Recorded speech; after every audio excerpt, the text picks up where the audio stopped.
Donc, je vais juste faire une petite mise au point. Habituellement, on tient à l'automne le Festival des oiseaux migrateurs. On avait commencé ça l'année passée. Avant, on avait la fête des oiseaux migrateurs. L'année passée, on a changé ça pour le Festival des oiseaux migrateurs et on a eu une rencontre là, du conseil d'administration cette semaine et à cause de la pandémie, ce que vous connaissez, tout ça, on ne pense pas qu'on soit capable de répéter l'exploit de l'année passée du Festival des oiseaux migrateurs. On est pas mal à la dernière minute. Ça prend beaucoup d'efforts, d'argent qui ne sont vraiment pas là. Mais il faut savoir que les oiseaux, eux autres, la pandémie, ils s'en foutent pas mal. Alors, ils vont être là. Les oiseaux migrateurs vont passer, vont être ici. Alors, si vous voulez venir les voir, ne gênez-vous pas. Ils vont être là, ça sans problème. Vous allez pouvoir prendre encore de belles photos, etc. Donc, c'est un petit peu la mise au point que je voulais faire. Cette année, le grand dévoilement du concours photo coïncide avec la clôture du circuit artistique et culturel de Danville.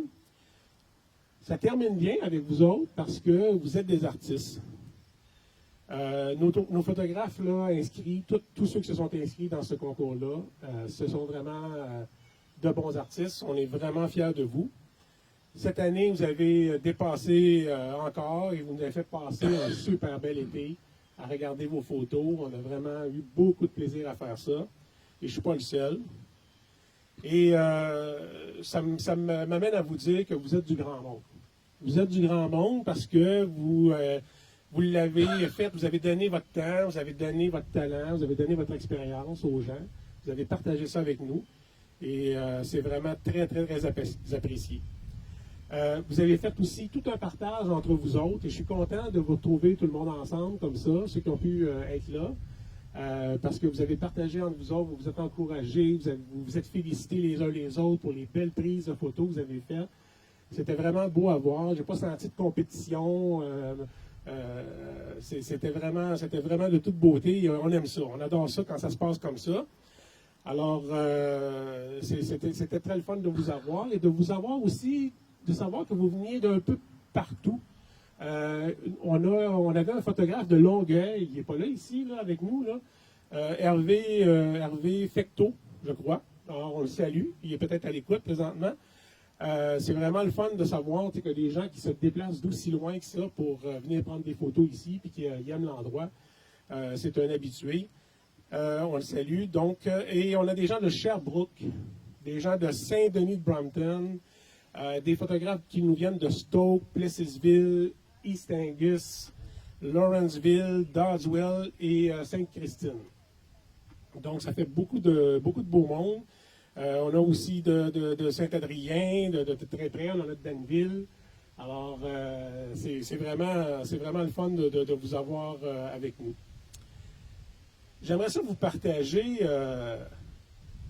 quelque chose qui est un peu surréaliste, en le fond, c'est que moi, je suis né à Danville, je viens de Danville, et je me rappelle, dans ma jeunesse insouciante, d'être venu à l'étang Burbank, puis d'être dit, bon, ben, pas grand-chose à voir ici.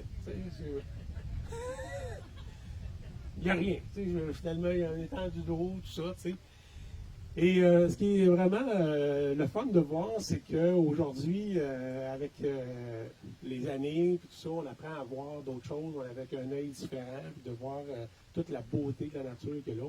On mature tous, tout ça. Et je voudrais m'adresser aux gens qui viennent ici et qui ont cette même pensée-là.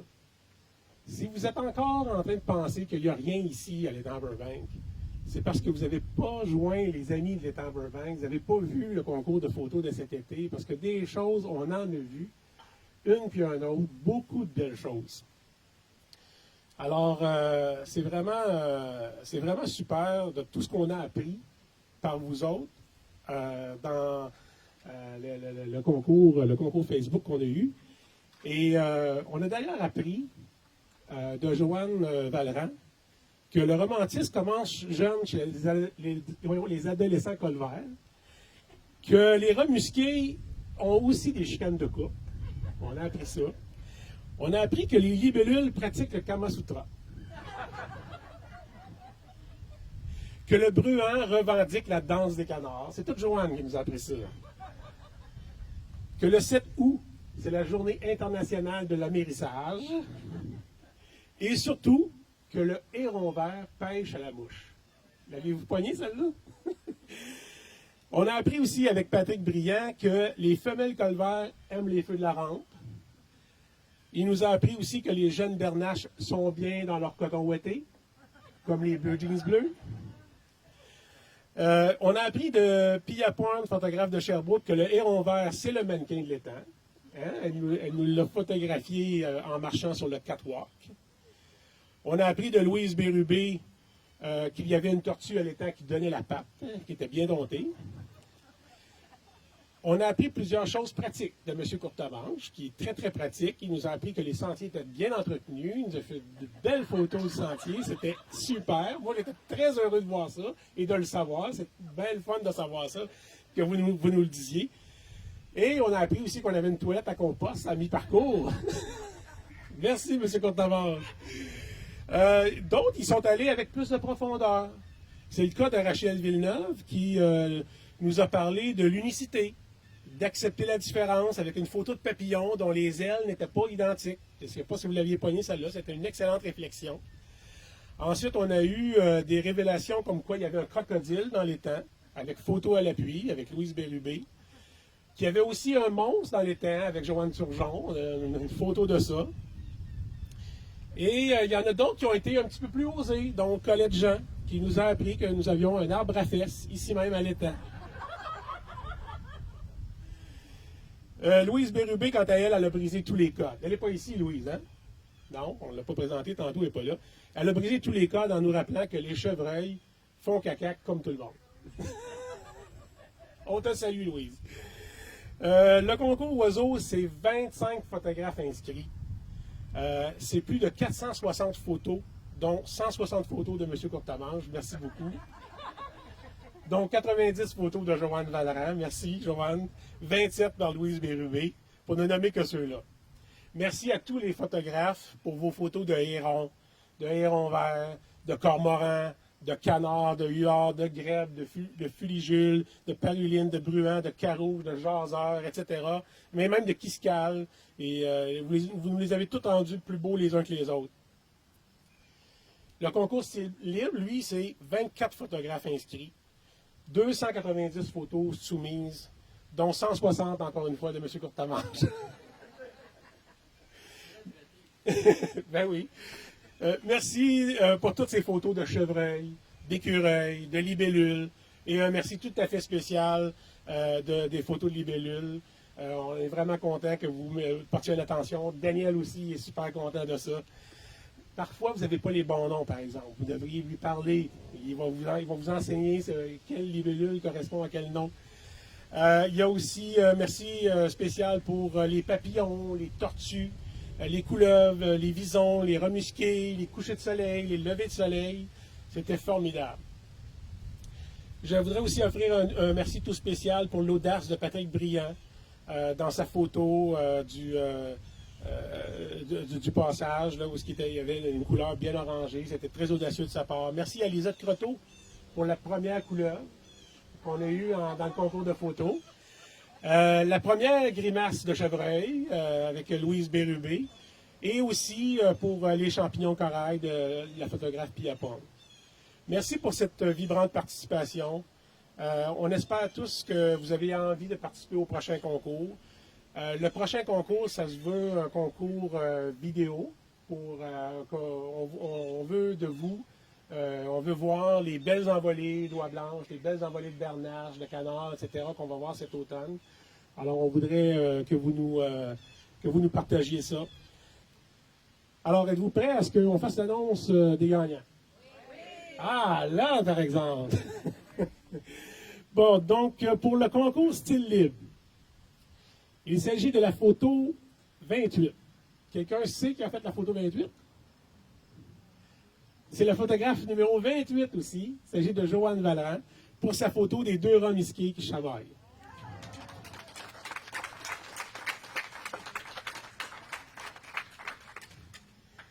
Dans le concours oiseau, il s'agit de la photo 210. Quelqu'un se rappelle d'avoir fait la photo 210? C'est la photographe numéro 45, Louise Bérubé. Il s'agit des deux oies qui se bécotent avec les petits oisillons qui sont un peu en déséquilibre autour. Là. Alors, c'est notre gagnante pour le concours oiseau. Félicitations aux gagnants. Pierre puis Francine ont les chèques en main. Donc, on va pouvoir le remettre tout de suite à Joanne. Et on va l'envoyer par la poste à Louise Bérubé. Alors, merci encore une fois à tout le monde pour votre participation. C'est vraiment apprécié. Continuez à nous faire parvenir vos photos. Continuez à venir à l'étang. Continuez à être nos ambassadeurs pour cet endroit magnifique. Merci à vous. Merci vraiment pour toutes vos belles photos. Vous auriez tous pu gagner. On aurait tellement voulu tous vous donner un prix. Mais qu'est-ce que vous voulez? Il faut en choisir un, puis c'est ça. Alors, on va essayer quand même de travailler quelque chose pour faire une exposition de vos photos avec les galeries du village.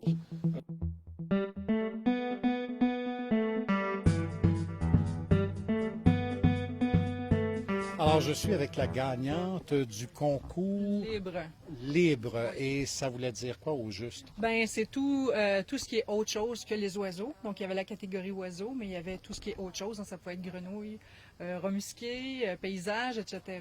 Puis moi, ben, j'ai eu la chance de voir une chicane de rats musqués.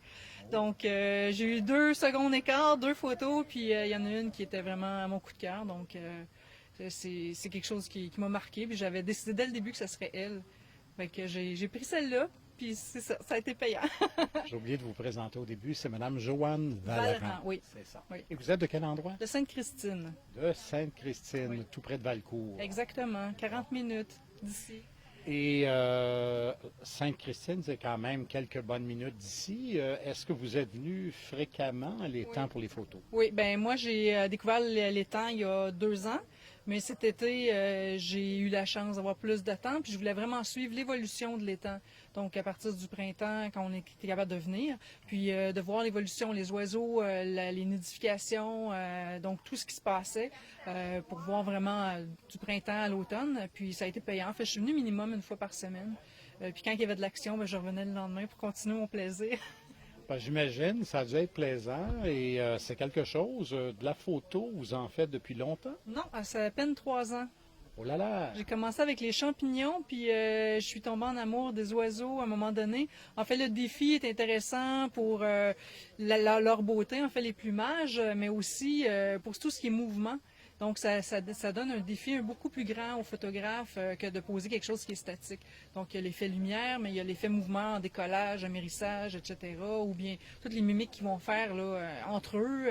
Donc, l'interaction, je trouve ça hyper intéressant. Est-ce que vous êtes photographe professionnel dans la vie? Non. Non, je suis retournée aux études. Je suis en train de finir ma maîtrise en sciences de la Terre. Oh là là, c'est autre chose. Oui, c'est complètement autre chose, mais en même temps, c'est connexe. Ça m'amène quand je vais sur le terrain à faire un peu de photos. Puis c'est vraiment là que j'ai découvert la photo d'oiseaux quand je suis allée dans le Grand Nord. Puis vraiment, l'amour de la photo d'oiseaux est apparu là, en 2017. Puis depuis ce temps-là, j'ai toujours la caméra à longue focale là, pour être capable de saisir chaque instant que je peux voir. Là. C'est ce que je me demandais, justement. Vous devez avoir tout un appareil. Parlez-nous de votre appareil un peu, ce que vous utilisez comme appareil de photographie. En fait, je travaille avec une Nikon, c'est une D7500. Mais parce que ça, l'appareil, c'est une chose, mais tu as la lentille qui vient avec, c'est une 200-500. Puis ça te permet d'aller chercher un oiseau qui est quand même, c'est un minimum d'1,5 mètre. Mais ensuite, ça va quand même assez loin. Mais pour avoir le détail de la plume, il faut quand même qu'il y ait une certaine distance raisonnable. Puis je fais même de la macro. Donc même les photos de libellules que j'ai fait, c'était avec une lentille de longue portée. Là, parce que tu es capable de rester loin de l'oiseau ou loin de l'insecte sans lui faire peur. Puis à ce moment-là, ben, tu es capable d'aller chercher quelque chose d'intéressant. Tu ne déranges pas l'écosystème, en fait. Donc, c'est tout un défi. À chaque fois, chaque photo représente un défi, puis il faut être vraiment présent, être très attentif à la nature. Oui, il faut l'observer. Je dirais que ça prend du temps parce que faut que tu les mettes les heures. Je n'ai pas calculé le nombre de photos que j'ai fait ici cet été, mais je dirais que la plus grande qualité, c'est la patience. En fait, il faut savoir faire le mannequin. Donc, on se fait oublier des oiseaux, puis souvent, c'est eux qui vont arriver après nous. Puis ils sont curieux, ils viennent voir, on n'a pas bougé, puis c'est souvent là qu'on fait nos meilleures pauses. Est-ce qu'il y a un temps précis où on peut faire la meilleure des photos, un temps dans la journée, là, une période dans la journée où vous dites, ah, ça c'est un instant magique, ça va être là que ça va se passer? Oui, ben en fait, pour les oiseaux, en général, c'est le matin et le soir. Ici, par contre, pour le parcours qu'on a, pour avoir le soleil dans le dos, parce qu'on ne veut pas des photos contre-jour, c'est plus en fin d'après-midi. Je dirais que vers 2h30, là, c'est la meilleure heure. Les oiseaux bougent aussi. Puis qu'on ait un quai ou un autre, on a quand même une belle visibilité, une belle luminosité là, pour faire des belles photos. J'imagine aussi, tout au long de ces sessions de photos-là, vous peaufinez votre travail aussi, sûrement. Oui, ben en fait, moi que j'ai gagné aujourd'hui, mais en fait j'étais déjà gagnante parce que comme je le dis, quand tu rentres en compétition, moi je me compétitionne moi-même. Puis c'est beau des photos d'oiseaux statiques, d'animaux statiques, mais à un moment donné j'ai réalisé que les autres ils faisaient pas de mouvement, ce qui m'a forcé à pousser un petit peu ma créativité. Puis j'ai essayé d'autres choses. J'ai vraiment sorti de ma zone de confort. Puis je peux voir au fil de la saison, en fait, des semaines, le changement que ça a apporté. Donc, moi, j'étais gagnante déjà. Puis j'ai vu tellement des belles choses, là. C'est incroyable. Je reviens tous les semaines quand je suis capable. Puis là, j'ai hâte que les oiseaux migrateurs passent, finalement. Madame Valérand, merci beaucoup et félicitations à votre prix. Merci à vous.